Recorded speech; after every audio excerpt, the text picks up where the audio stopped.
Hello, trading is closed on July 28th, 2020. We'll go over our calls. Look for the pattern with the early low. This is it. Tomorrow also has the early low. We said it's usually a rally day with a final hour high unless there's early weakness. There was early weakness. We said if that happens, it leads to additional weakness. And here's what we said. There typically is a high in the final hour. I don't see it. Tomorrow's open is often a substitute for today's close. So I think the odds are reasonably good that we gap up tomorrow to get that high point. We also have a wall of selling into the close. Often that's done by the amateurs, and often we gap up when that happens. Now this is a pretty negative pattern because of the weak close and the weak early trade. But if we do gap up over this high, all that weakness goes away. And if we gap up and we can't clear the high, it stays weak. And I would expect any early strength to be reversed fairly quickly. During the day, we had an early signal we'd undercut this low optionally. We did that here. Later on, MEJT gave both higher and lower targets, and they've already printed. Again, the system gives price targets rather than entries and exits per se.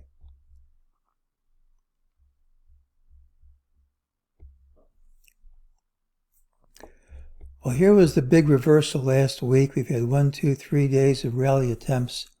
Hasn't accomplished anything. It increases the chances this high is it.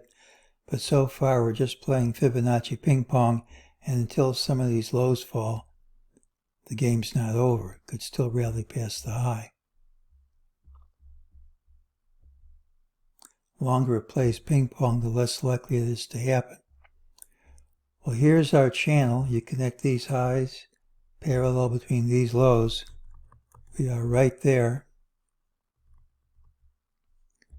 It's also where this trend line enters. Normally that's a support level, and either you gap under it or support wins. I'd be leery of dropping under this line tomorrow if we didn't gap under it. If we gapped under it, the party could be over, but if we didn't and undercut it, it would most likely retrace to the line at some point. Doesn't mean you won't drop first.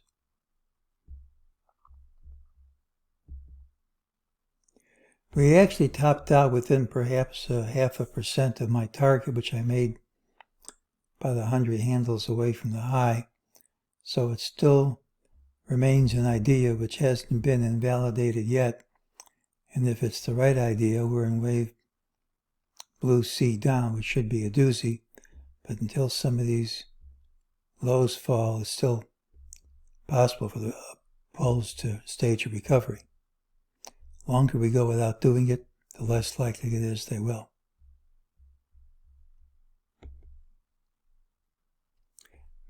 Tomorrow's pattern has an early low. Doesn't mean you won't gap up. Trading may be subdued before the FOMC announcement. Typically makes large moves, which I can't predict after it's made.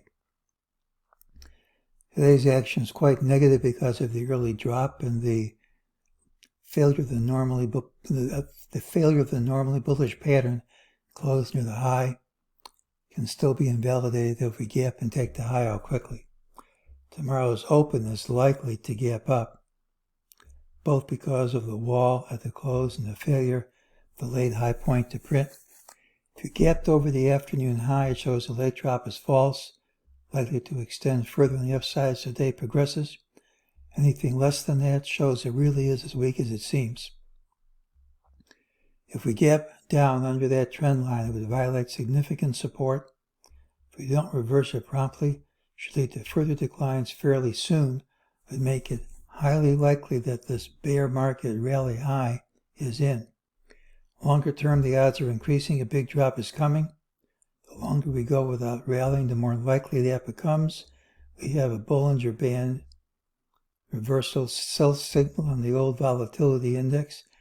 I still think it's a time to be cautious if you're a bull. Tomorrow has the early low in the FOMC meeting, and if support falls, look out below.